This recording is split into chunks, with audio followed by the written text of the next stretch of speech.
body layer is all about the physiological components of resilience. And really, it's pretty simple. Sleep, diet, and exercise. I can almost guarantee that there's no one watching this that views that as anything surprising. Of course, sleep, diet, and exercise contribute to your resilience. And yet, what are the first three things we ditch when we start to get a bit of stress in our lives? Sleep, diet, and exercise. As soon as we feel the pressure come on, it's so easy to start foregoing the gym session or the walk, to start hitting the drive-through instead of getting a well-prepared meal, and to start cutting corners on our sleep routine. We need to look at these three factors as absolute pillars of our resilience. We should be fighting to keep these in our lives, particularly when we're stressed. To tell us a little bit more about the body layer, here's Dr. Dan Pronk. It's critical to get the right amount of sleep and good quality sleep. And now every veteran will know that feeling of being sleep deprived, be it when you were doing your basic training, other training courses, when you might have been out on exercise, on deployment, and you haven't been able to get good quantity or quality of sleep, or you've had broken sleep. You'll know that sluggish feeling of sleep deprivation. And so there's a couple of things that we can all be doing to make sure we're getting the best quality sleep. And we call these sleep hygiene. And so things that are easy things to make sure of to optimize your sleep are things like trying to sleep in as dark a room as possible, really black the room out, cover any artificial light sources, make it as cool as possible, so try and cool the room down as best you can to get that good night's sleep, and as quiet as possible also helps. So the room conditions, we want dark, quiet, cold, but equally it's important to pay attention to the timing of your sleep.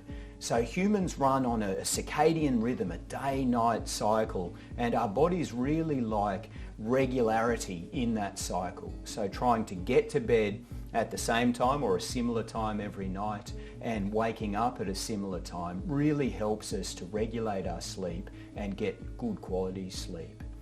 Another few things that we can look at to optimize our sleep are things like our caffeine intake. So caffeine is a stimulant. It helps our body feel pepped up and alert, but that can be the enemy of sleep. And so with caffeine, it's certainly fine to have a few coffees or teas or caffeinated drinks throughout the day, but you want to moderate that intake, and you want to stop drinking caffeine ideally by lunchtime or the early hours of the afternoon. And that allows the caffeine to wash out of your system so that when it comes time to sleep, your brain can settle and help you get to sleep. Alcohol is another factor that really affects our sleep in a negative fashion. And now alcohol is a true double-edged sword when it comes to sleep. When we drink alcohol, it releases a chemical in our brain called GABA, which is like applying the brakes to our brain. It slows our brain down. And this is often why we might be reaching for a drink when we're stressed, when life's busy, when our brain's really active. We can be tempted to drink alcohol to slow our brain down, to reduce some of the anxiety we might be feeling. And alcohol, through the same mechanism, can help us get to sleep. The problem with alcohol when it comes to sleep is that it only lasts for about 3 to 5 hours in our system. So in an evening, you might be able to slow your brain down, reduce anxiety, help yourself get to sleep with some alcohol. But what happens is in the middle of the night, that effect of alcohol wears off, and what can happen is our brain can have this rebound effect where it becomes quite active.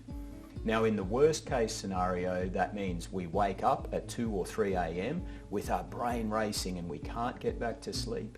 But even if you're not waking up at that period, what we know is that that rebound effect of alcohol wearing off and our brain becoming more active causes us to not be able to get into the deep restorative stages of sleep that we need to feel mentally and physically rejuvenated the next day.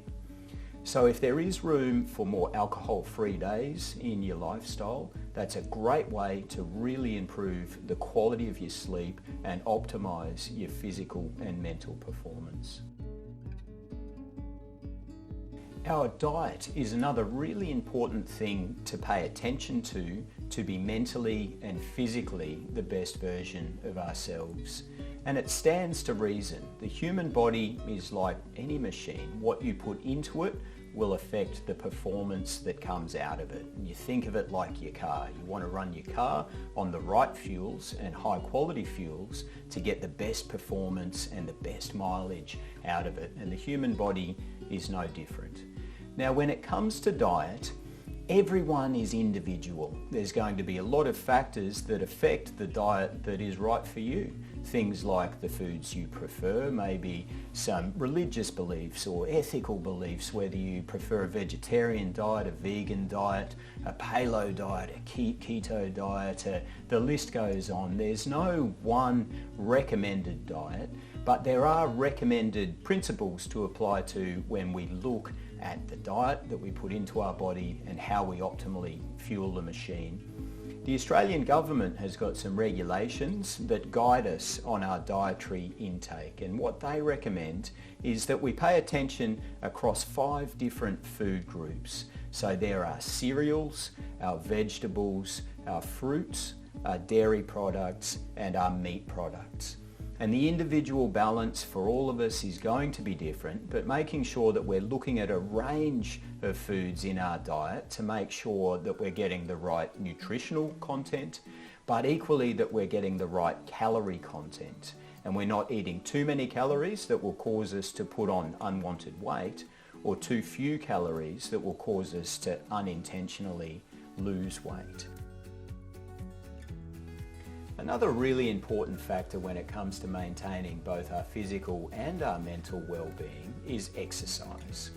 And now when we're in the military, physical training is built into our lifestyle and our work routine, and we've got our criteria for physical fitness. Our basic fitness assessments often focused heavily around our ability to run, do things like push-ups and sit-ups.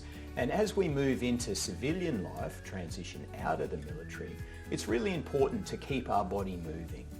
Now, this needn't be to the same degree of physical fitness that we had to maintain when we were in uniform, but it needs to be regular, sustainable exercise routine just to make sure that we're keeping things ticking over and we're keeping the body moving. When it comes to exercise, it's going to be very different for each individual, but basically we want to focus in on an exercise routine that ideally we like, which will make it sustainable so we can do it over time. There's a lot of different regulations when it comes to how much exercise we need to stay at our best physically and mentally. The Australian government, for instance, looks at between 2.5 to 5 hours of moderate intensity exercise per week as a guideline to be keeping ourselves moving.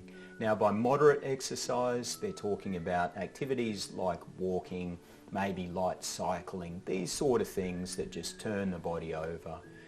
As you start to do more and more intensive exercise, the requirement to maintain your fitness per week becomes less and less, so you can do fewer and fewer. So if you're one who likes to exercise intensively, that requirement might come down to 1 or 1.5 hours a week. It's all about the individual. When we look at exercise, we can group activities into 4 broad categories, and it's useful to think about trying to get a balance across these categories to keep our bodies optimized. The first category is what we call aerobic exercise, and this is the things like cycling or running or long slow walks or swimming, whatever that looks like for you. But these longer, slower activities where we get our heart rate up a bit and our breathing rate up a bit, we get the blood pumping around our system, are great for making sure that we're keeping our heart and our lungs and our body's blood vessels in good shape. So building some aerobic activity into your weekly exercise routine with your walks or your runs, swimming, cycling, mountain biking, whatever that looks like for you, is a great starting point. The next category is looking at maintaining strength. And so often these activities will be things like lifting weights or resistance activities, or maybe some shorter, sharper sprint type activities, be that running, cycling, swimming. And these activities are designed to maintain and build our muscle mass, but are also very important to optimizing the strength of our bones. So building a bit of strength training into your exercise routine is very important and a great complement to the aerobic stuff that trains our heart and lungs. The third category to consider is flexibility. And now it's very important, particularly as we age, to maintain good flexibility in our muscles and our joints. And you can do this through regular stretching or activities like yoga, which is a fantastic way to not only stretch and create that flexibility in your joints and your muscles, but also to start tuning into your breathing and build in a degree of mindfulness into that training. That's the added bonus of activities like yoga. And the final category that's important to maintain is your skills. And what we're talking about here are exercises that require a degree of hand-eye coordination and balance. And so these can be things like playing a game of tennis, maybe kicking a footy, playing some cricket, shooting some hoops in basketball. These activities are a great way to maintain your balance and to maintain those hand-eye coordination skills to help round out that aerobic fitness, the strength, that flexibility, and your skills. So Dan's just covered a whole bunch of things that we can do that can help bolster our body layer. But what I'd encourage you to do here is turn your life into an experiment. There's a very famous management theorist called Peter Drucker who offers that what gets measured gets managed. And I reckon this is a great way to look at our body layer.